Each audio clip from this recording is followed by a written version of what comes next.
Yeah, so start that recording. See, Jared Brandon is showing off his connectivity, and he's coming in from outside. Mona Elementary School. There we are. Nice. Coming back from UEN, actually. It's up there with Mike today, Jared. You were up with us? Yeah, it's up with Mike. And you didn't even poke your head in and say hello? No. I was there, and I had to go run some errands, and I got to go. So I get back to my class, and then, we're here. Okay. I missed my CETL class at 3 because I was driving, but that's okay. You got as far back as Mona, so I made it to Mona. That's good. Mona's good. Well, it's 4 o'clock, and my alter ego, Clint Stevens, has started recording in WebEx, and I'm recording my screen. So, Mr. Kovili, I think we can start. So, just as you said that, I lost my slide deck. One sec. Yeah, make sure you go full screen so that the WebEx recorder picks it up. Okay, I'm going to share my screen and share it full screen here.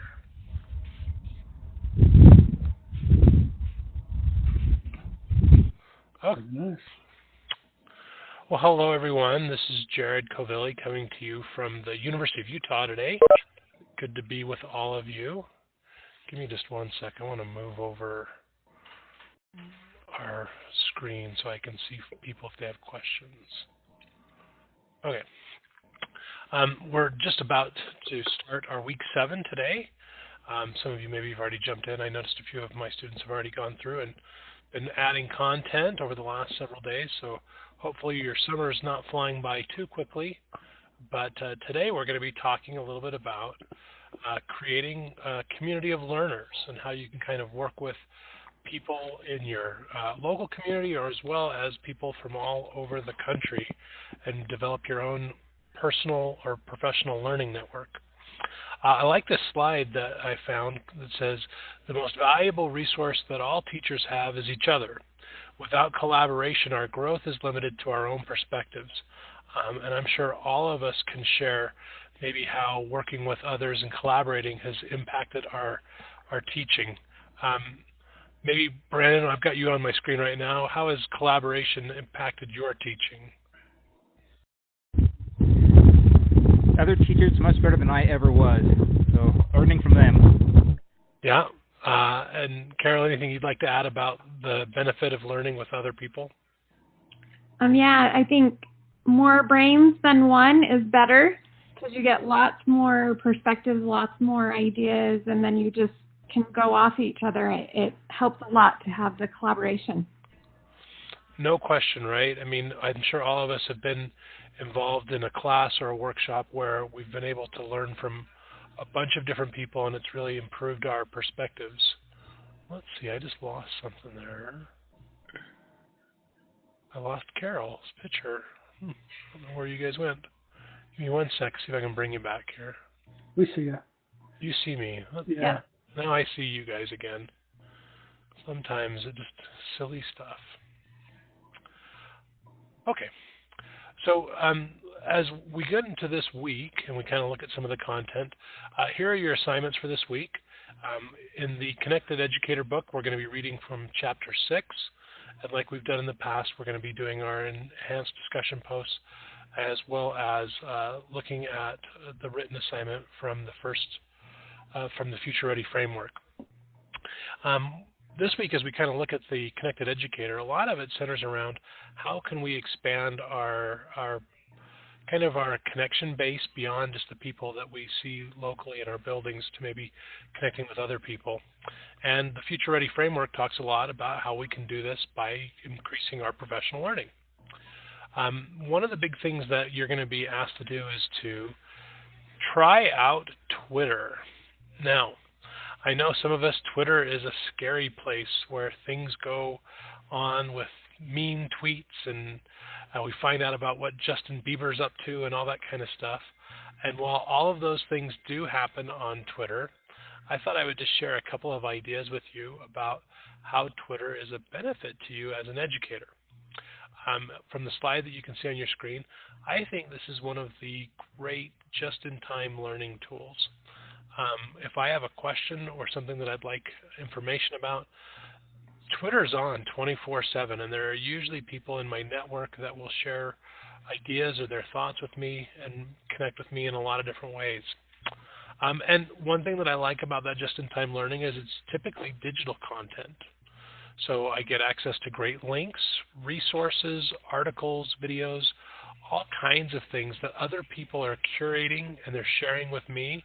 And so I don't have to be the expert all the time. I can go out and just connect with other people, and they're the experts. I think Brandon kind of said that in his comment. I used to use this idea that I always wanted to sit next to the smartest person in the room whenever I was in a training. And sometimes I find that the smartest person's not in the room. It's the entire room, right? Collectively, we're smarter than any one of us individually. And so I like to share that with teachers, is that the more we can connect with each other and with people in our field, boy, it really is a strength to us to kind of to learn from one another and to be able to bounce ideas off of each other.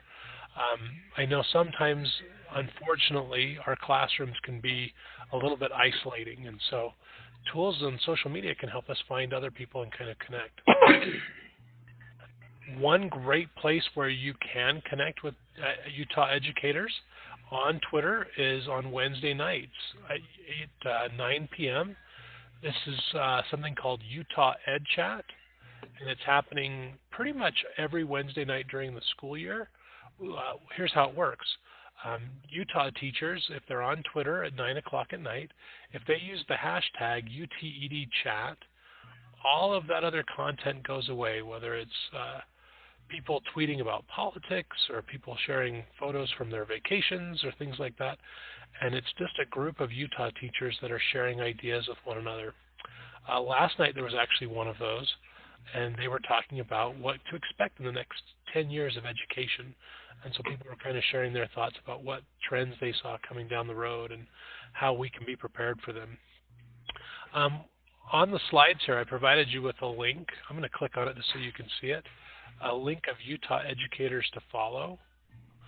Someone was really nice out there online and put this together. It's a list of 100 educators to follow on Twitter. And as you go through, you can read a little bit about the people's backgrounds. And if you want to follow them, just click on their username, and you'll be able to connect with them. And like I say, there's 100 different people here who are involved in education throughout Utah. That honestly, I've connected with almost every one of these people on Twitter, and it's really helped me kind of learn from other people and kind of expand what I do. So if you're interested in following any of those people, again, if you go into our resources for today's class and you click on that link, you'll be able to see that link and be able to follow any of those educators, and they would love to connect with you. I did put in our individual Twitter handles here, so you can see it doesn't matter which class you're in. If you want to follow any of us or all of us, we'd love to have you, and hopefully you'll find some good resources that we share, because all of us are active on Twitter. Just kind of curious, as we talk about Twitter for just a minute, those of you who are maybe new to it or people who haven't done much with social media as a teacher, any questions that you guys have specific to using these tools or how you might get started with any of these?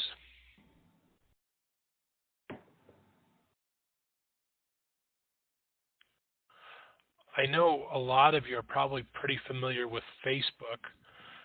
I've heard a great quote about Facebook and education and Facebook just in general as opposed to Twitter. Someone once told me that you use Facebook to follow the people that were once in your life, like a lot of your family or your classmates or different things, like to connect with people who are from your past. And a lot of us look at Twitter as a tool that we want to use to connect with people we haven't met yet. So it's a way for us to go and find new people that we want to connect with, maybe in an educational sense or in a professional sense.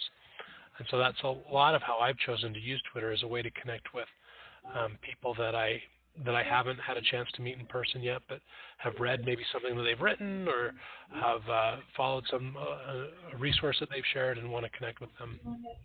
And I think just to make it valuable to you, you need to take a little bit of time and curate who you're following. So if you are seeing junk coming in, make sure to unfollow those people. But if you see something interesting, or if you're just getting started, jump in to Jared's account and look at, because you can go ahead and see who people are following. So look at that Utah Educator list, and then maybe jump in and see who those people are following, and maybe pick and choose a few of those people, and that way you can, see who the influencers or the people out there. That's a good point, Clint. Yeah. One of the things that I definitely would say is a big difference for me personally with Twitter as opposed to Facebook. I definitely see Facebook as being more personal to me, as far as like I'm trying to connect with people on a personal level, not just a professional level. And so the idea of me unfriending someone in Facebook seems like a kind of a emotional decision sometimes, to unfriend somebody or to block somebody. On Twitter, I almost see it like when I connect with somebody, it's similar to me that we're exchanging business cards. And when I need a resource or I need to find somebody, having their business card is a great way for me to connect with them. And I see the same thing is true with Twitter. If somebody that I'm following on Twitter starts posting almost exclusively about their new, weight loss program or something like that, I don't continue to follow them. I'm trying to use this as a professional tool for me to learn from people, not necessarily to be bombarded with advertisements or things like that. And so, as Clint mentioned, as you start to curate resources and people that you want to follow, if something's not working for you, really simple to hit a block or an unfollow button and kind of move away from it. Did somebody have a question out there? Jared? Yeah. For those educators who may not be familiar with hashtags, you want to explain what hashtags are? And because you have a hashtag, the Utah Ed Chat there, but what is that? Yeah. How interesting that you just asked that question, because it leads into my next slide. This is a pretty popular video on the Tonight Show about hashtags. And hashtags, if you haven't really used them, they have a really special power on the internet.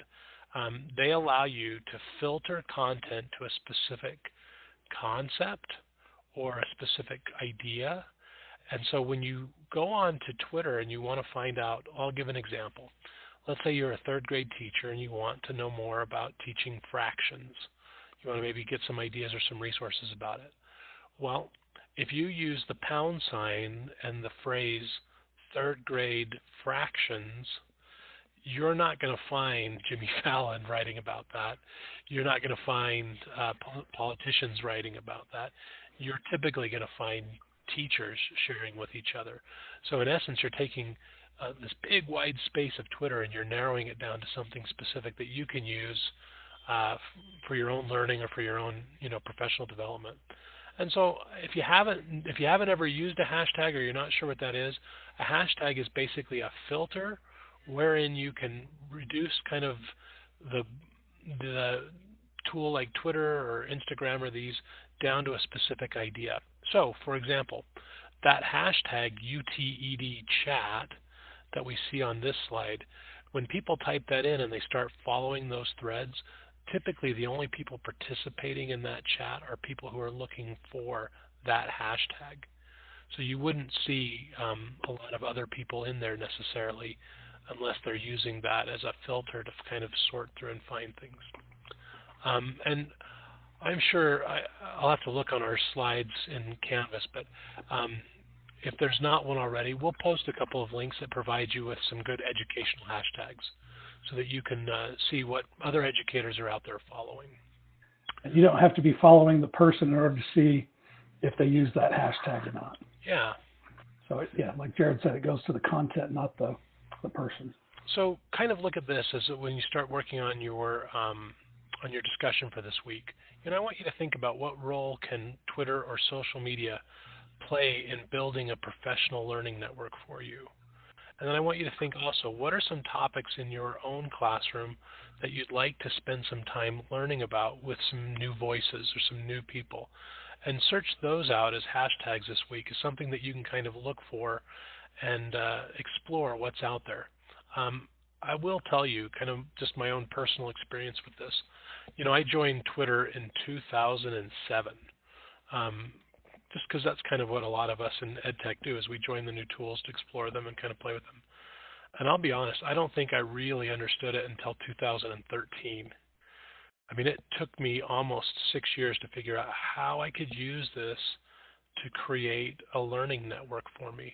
And once I did that, I'll say it's probably one of my top 3 or 4 tools that I use when I want to gather information or I want to connect with people. I'll just give you a quick example.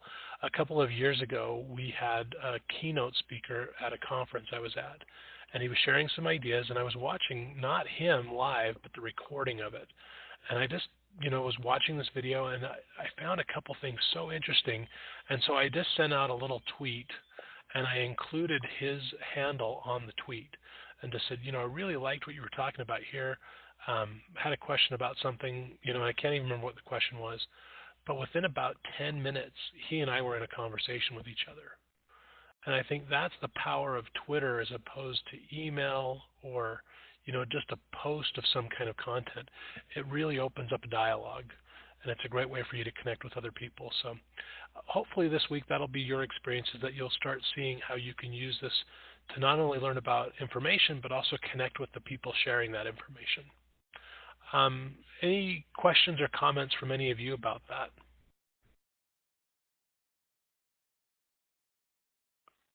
Okay. So in addition to our discussion on social media tools, don't forget that this week in the Future Ready framework and for your paper, you're going to be exploring professional learning. So you can see some of our topics this week. The idea of what role do you play in your own professional growth? How do we develop skills to kind of teach this modern day learner? I like this idea, element 3, diverse opportunities for learning through technology. And that's kind of why I shared that idea of Utah EdChat, on Twitter. That's something that wasn't even around 10 years ago. You couldn't have joined a Twitter chat in that same way. And now, for some, it's a very diverse opportunity for learning. And then you can see our final element there is broad-based participative evaluation to align to a vision of digital learning. So as you kind of look through those elements, just remember, good chance for you to explore. You don't have to make sure you kind of bullet point every one of these elements, but explore some of them in more detail. Share with us some of your own examples or some of your own experiences, and we look forward to seeing that content from you on Wednesday, or by Wednesday, excuse me. So that's what I've got for this week. Does anyone have any questions for any of the instructors today?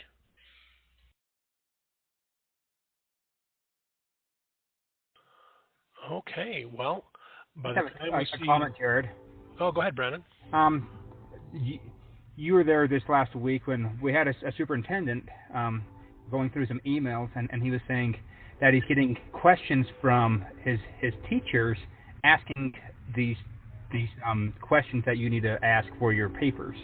And he said at first he's kind of annoyed he's getting all these emails, but then he thought, I want my teachers to be involved. I want them to know what's going on. I want them to take part in the decision-making process in our district. And he was really impressed that teachers are reaching out to him on the teacher level, asking him questions and wanting insight and giving suggestions to him. So keep doing that your administrators want to hear from you. So just, keep that up. I think that's a great point. And maybe just to echo what Brandon's saying there, I know sometimes it feels like you're kind of bugging the administrators, but they want you to be part of this process, and they want to get your insight and your feedback, like Brandon said. That superintendent said, it became one of the highlights of his email connections with people to share with teachers what's going on in their district and maybe some of the thought behind some of the things that they're doing. So don't feel shy, and especially we're kind of getting to that point in the semester of our course where you're going to have to start reaching out a little bit more because some of those assignments are coming up shortly. So don't wait till the week that assignment's due to start making those connections, because as you can imagine, their July is some of their only time where they have a little bit more flexibility. So kind of put them a little earlier than you might think you need to, just to make sure that you don't miss them on the week that something's due. Anything else from Clint or Carol that you want to jump in and share with your groups? I'm good. Just appreciate everyone's work and participation and everything. Keep it up. All right, folks. Well, we will see you next Thursday at 4 for our final one of these webinars in June, and then we'll roll over into July. It's already that close, so we'll be celebrating the 4th of July before we know it and watching fireworks. And happy official summer to everybody. It's now, the days are going to start to get shorter, but it's officially summer, and it's all good. Yep. Well, we appreciate everybody. Thanks for joining us today. Thanks, guys. Thanks, Drive safe, Brandon. Thank you. Thanks. Thanks, Nicole. Carol, will you stop recording in WebEx, please? Okay.